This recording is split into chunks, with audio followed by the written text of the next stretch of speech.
घेऊन यावा खरा ग्रह एकटे समपर्क पूर्ण करा अंतरपटा ते धरा दोघे वधुवरा करा विमुबे पुऱ्याचं शुमंगल. प्रेमाचं ट्रान्सफर होतं. जो मुलगा आईशिवाय खात नव्हता, आईशिवाय राहत नव्हता, आईशिवाय बसत नव्हता, आईशिवाय उठत नव्हता, आता लग्न लागलं की प्रेमाचं ट्रान्सफर झालं. आता आई विसरली, आता पत्नीचा ध्यास लागला. कुठे ड्युटीहून आला की आई कुठे गेली ती. आई म्हटली बाबा जरा दळण दळायला लावलं तिला. तो म्हटला आई काय कळतं का ग तुला, किती कठोर झालीस, लोकांच्या लेकराला एवढं निर्दयपणे तू वागवून देती, तुला काय अक्कल आहे का, तुला काही कळतं का. कोण म्हणतो हा. शेवटी त्याच्या प्रेमाचं ट्रान्सफर झालं आणि मग पुढे चालून ज्ञानोबरायांच्या भाषेत सांगायचं म्हटलं तर हणील जन देखे पराप वादन ऐके त्याचेंद्रिक मुखे श्रिय केले चित्तारा श्रियचे आणि त्याचेच छंदनाचे माकड गारुडियाचे जैसे होय. माकडाचे आणि गारुड्याची जशी परिस्थिती होती तशी त्याची परिस्थिती होती. आई म्हणते बाबा मला तांब्या भरून आणून दे रे, एकदा देतो. दुसऱ्यांदा म्हणते बाबा माझ्या गोळ्या आणून दे रे, नाही देत. तिसऱ्यांदा म्हणते बाबा मला भूक लागली रे. अगं आई तुझी काय सारखीच कटकट आहे. आई हजार वेळेस त्याची बाळंती धुत होती. आईने कधी कंटाळा केला आणि तिने केला असता कंटाळा तर हा एवढा छोट्याचा मोठा झाला असता. पण आईचे कदर मुलगा काढू शकत नाही. आई मात्र 4 मुलं असो, 5 मुलं असो, 6 मुलं असो तरी त्यांची कदर काढते. पण एक आई असली आणि 5 मुलं असले आणि 4 मुलं असले आणि 2 मुलं असले तरी ते म्हणतात आई तुला आता जागा नाही. 2 मुलं असले, 2 कुटुंब असले, दोघाला 2 रुमा, माई बापांना म्हातारपणी वेगळं राहावं लागतं. ही महाराष्ट्राची शोकांते काय विठ्ठल.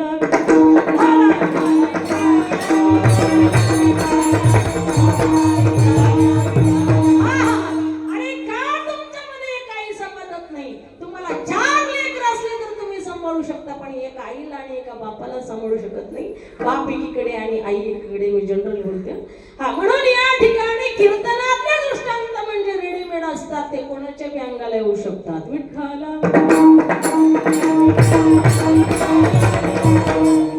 माझे माऊली ज्ञानोबराय सांगतात हणील जाण देखे पराप वादन ऐके दयाचेंद्रिक मुखे श्री केले. माकड गारुडियाचं जसं पार्ट असतं ना, एक असताना खरोखर गारुडी असतो, ती एक माकड पाळतो आणि एक माकडीन पाळतो. पंढरपूर सारख्या क्षेत्रामध्ये जातो, वाळवंटामध्ये बसतो, त्या ठिकाणी माकड आणि माकडीनीला सजवतो आणि त्या ठिकाणी माकडाचं नाव असतं देवजी धसाड्या आणि माकडीनीचं नाव असतं रत्नी. आणि तो म्हणतो देवजी धसाड्या रत्नी को समजाना.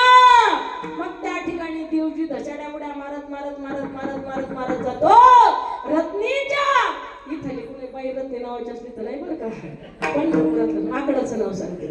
हा विठाला मग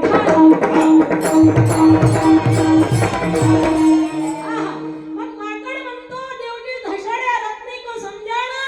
मग तो उड्या मारत मारत मारत जातो, तिच्या डोक्यावर हात फिरवतो, तिचे डोळे पुसतो. रत्नी क्या चाहिए तुमको, क्या चाहिए मुझे मांगना, रुटना मत असं म्हणून तिची समजूत घालतो. असं ज्ञानोबराय ओवीमध्ये सांगतात. मी सांगत मी पदरच कधीच काही सांगत नाही. म्हणून या ठिकाणी जे साधू संतांचे विचार आहेत ते तुमच्यापर्यंत सांगते. ठीक आहे, म्हणून महाराज मला एवढंच सांगायचंय जनरल सर्व जगासाठी. आणि दररोज कीर्तनात मी सांगते, दररोजच्या कीर्तनामध्येच मी सांगत असते की म्हणून एक आई मात्र त्या ठिकाणी 5, 4, 2, 3 काय तिची लेकर असेल ते सांभाळू शकते. पण एक आई आपल्यामध्ये सपदत नाही. शोकांती काय आपल्या महाराष्ट्रामध्ये छत्रपती छत्रपती शिवाजी महाराजांचा महाराष्ट्र आहे, जगद्गुरु तुकोबा आहे, ज्ञानोबा आहे, संत सावता महाराज साधू संतांचा महाराष्ट्र आहे. या महाराष्ट्रामध्ये वृद्धाश्रम आहे ते बंद झाले पाहिजे. महाराज म्हणतात लोक चंद्रावर गेले, चंद्रावर गेले, चंद्रावर गेले. आणि काय चंद्रावर गेले? तुम्हाला आईबापाचं महत्वच कळत नाही. म्हातारपणी जेव्हा त्यांना आधार देण्याची गरज आहे तेव्हा त्यांना वृद्धाश्रमामध्ये सोडतात. खेड्यापाड्याचा विषय सोडून द्या. खेड्यापाड्यामध्ये चांगलं माझा शेतकरी राजा त्या खरकत टोपल्यातली अर्धी भाकर आईला देतो, आपल्या बरोबर जेवतो, आपल्या बरोबर तिला जेवायला घेतो.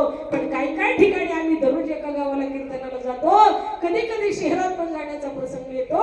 त्यांना जर विचारलं शेठजी तुमचे आई साहेब कुठे आहेत, तर ते मग सांगत असतात की त्या वृद्धाश्रमामध्ये आहेत. त्यांना इथं लिकलकल जमत नाही, नातवंडाचं बडबड जमत नाही. आता कोणच्या आजीला नातवंड जमत नाही सांगा बरं? एकापेक्षा नातवंडावरती जास्त प्रेम असतं. दिल्लीत गेलं तरी माझ्या 10-12 फोन करतात. ओ का फोन करता तुम्ही एवढं? नाही हो, माझ्या पप्प्याचं पोरग राहतच नाही पिंट्या.